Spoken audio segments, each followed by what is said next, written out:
Middle class को लेके अभी जो फालतू का एक न्यूज बनाया जा रहा है कि मिडिल क्लास को लेके जो बजट आ रहा है इसमें बहुत ज्यादा फायदेमंद होने वाला है मिडिल क्लास के लिए। अरे क्या हो जाएगा, एक बात बताओ आप हमें। 7 लाख से 10 लाख अगर हो भी गया तो आदमी का मिडिल क्लास का इनकम बढ़ा है क्या? ये कोई भी मजदूर, आप समझ लीजिए, हम मजदूर ही बोलेंगे, जो भी नौकरी करते हैं या जो भी जॉब में है, 9 से 6 तक जॉब करने वाले आदमी या 10 से 7 तक जॉब करने वाला आदमी, वो तो एक तरह का मजदूर ही हो गया।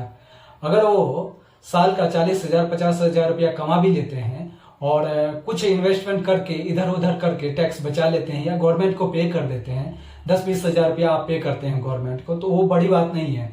तो क्या आप ये फालतू अभी जो है इंडिया में वो बना रखा है कि इस बार वित्त मंत्री मिडिल क्लास के लिए कुछ ना कुछ करने वाला है क्या? आप लोग कमेंट में ये बताना कि मिडिल क्लास के लिए जॉब जरूरी है, इनकम जरूरी है उसका, या टैक्स में छूट जरूरी है?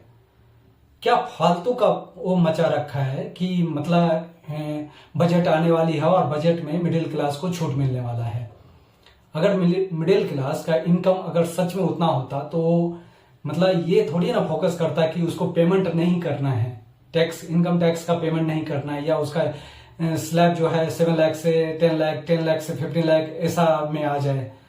पहले फोकस जो होना है इनकम पे होना, मिडिल क्लास के इनकम पे होना, जॉब पे होना। तो ऐसे होता है बजट में ये सब चीजों को आना, तब जाके खुशी का माहौल होता है। कुछ चीजों को हम हाईलाइट करते हैं कि मिडिल क्लास के लिए क्या प्रॉब्लम है और उसको कैसे ठीक किया जा सकता है। हम ठीक करने का सॉल्यूशन का ठेका नहीं ले रखा है, इसलिए हम ठीक करने के ऊपर कुछ भी बात नहीं करेंगे। हम प्रॉब्लम्स को लाएंगे, प्रॉब्लम्स के बारे में बात करते हैं। पहला प्रॉब्लम है एक मिडिल क्लास के लिए, वो ये होता है कि महंगाई। अब महंगाई इतने हैं इंडिया में, इन्फ्लेशन रेट आप देखेंगे कुछ ऐसे सेक्टर में 10 से 15 से 20% ऐसे इन्फ्लेशन है। आप फूड को ले लीजिए या हेल्थ सेक्टर में ले लीजिए, ऐसे बहुत सारे एग्जांपल हम बता सकते हैं। जो दूसरा जो बड़ी प्रॉब्लम है वो है टैक्स का बोझ। अब टैक्स मीन्स ये नहीं होता है कि आपका इनकम टैक्स, टैक्स मीन्स ये होता है कि हर एक चीज पे टैक्स लेना, खाने से लेके पीने तक, उठना बैठना सोना घूमना फिरना, हर जगह आपसे टैक्स लिया जाता है, हर जगह जीएसटी आपसे वसूल किया जाता है। तो इन सब चीजों में कोई छूट होना चाहिए। अगर बजट में आने वाली चीज है अगर कुछ, तो इन सब चीजों के ऊपर छूट दे। जो हमारे लाइफ को एकदम से चाहिए ही चाहिए होता है, खाने पीने से लेके मिल्क आइटम हो गया, बहुत सारे ऐसे आइटम, ग्रोसरी आइटम सब हो गया, उस पर जीएसटी कस के लिए एक हमेशा डर का माहौल बना रहता है। नौकरी को लेके हो, एक भारी समस्या है। ऐसा कोई नियम बनाया जाए कि ताकि आदमी अपना लाइफ भी एंजॉय कर सके और जॉब भी कर सके। उसको जो हमेशा एक अंदर से वो फीलिंग आता रहता है कि कल को हमारे साथ कुछ हो गया तो हमारे जॉब चले जाएगा, या ऐसा कुछ हो जाएगा, ऐसा कुछ हो जाएगा। तो वो नहीं होना चाहिए। ऐसा कुछ नियम लाए जिससे हमेशा ही आदमी कम से कम डर के ना काम करे, खुशी से काम करे, अपना लाइफ एंजॉय करते हुए काम करे। कभी आके कोई भी बोल जाता है कि 70 घंटे काम करना चाहिए, कभी कोई आके बोल देता है कि 90 घंटे काम करना चाहिए। फर्स्ट प्रायोरिटी जो है आपका एजुकेशन और सेकंड जो है आपका हेल्थ के ऊपर देता है, ताकि पहला प्रायोरिटी आपको शिक्षा मिलना और दूसरा प्रायोरिटी स्वस्थ रहना। तो ये भारी प्रॉब्लम है एक मिडिल क्लास के लिए कि उसके अगर फैमिली में कोई बीमार हो गया तो उसके पास इतना साधन नहीं होता है कि वो अच्छा सा हॉस्पिटल में जाके उसका चेकअप करवाए या उसका इलाज करवाए। तो ये एक भारी समस्या है मिडिल क्लास के लिए। तो बजट में अगर आना तो इन सब समस्याओं को लेके अगर आते हैं तो बढ़िया है एक मिडिल क्लास के लिए। पता नहीं होगा इंडिया में एजुकेशन का जो इन्फ्लेशन है ना, कितने तेजी से ग्रो कर रहे हैं, इसको ग्रो नहीं बोलेंगे, कितने तेजी से बढ़ रहा है। आप कुछ साल पहले देखे होंगे कि आप अपने अगर बच्चे को कोचिंग पढ़ाते हैं तो वहां पे आपको 400-500 रुपया देने से हो जाता था मंथली। अभी आपको 1000 से 2000 रुपया चार्ज किए जाते हैं एक कोचिंग सेंटर के लिए।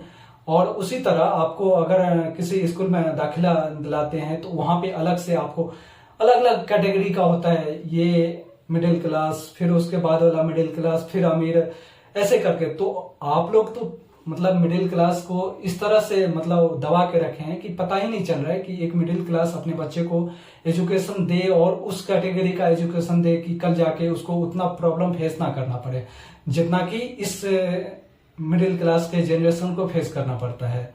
तो ये एक भारी समस्या है। तो अगर बजट में आए तो इन सब चीजों को लाए तब अच्छी बात है।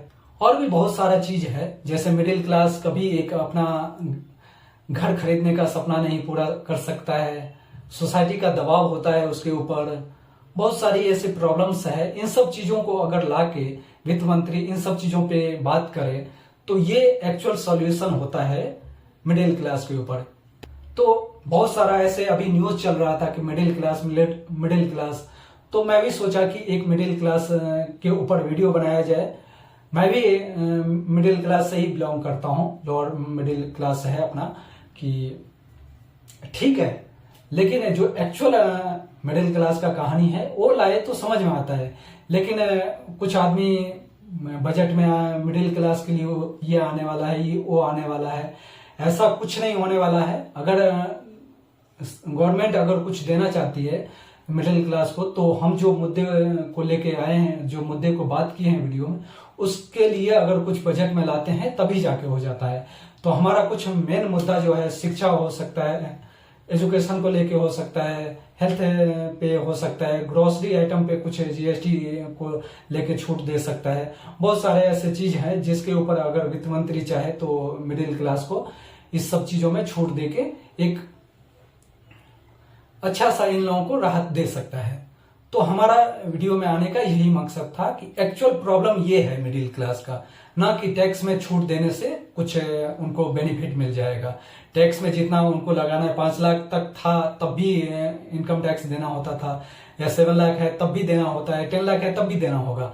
और जितना अगर बचाना होगा एक मिडिल क्लास आदमी उतना बचा के इन्वेस्टमेंट करके वो टैक्स बचा सकते हैं। इतना अगर 7 लाख रुपीज या 10 लाख रुपीज कोई कमाएगा तो उसको उतना अकल है कि वो उसको कैसे बचाया जा सकता है, उस पर कितना इन्वेस्टमेंट करना चाहिए, कितना पैसा कहाँ पे रखना चाहिए, तो उससे भी हम टैक्स बचा सकते हैं। बाकी हम बताएंगे आपको कौन कौन से ऐसे कैटेगरी है जहां पे आप इन्वेस्ट करके इनकम टैक्स बचा सकते हैं, अपना कम से कम आपको टैक्स पे करना हो।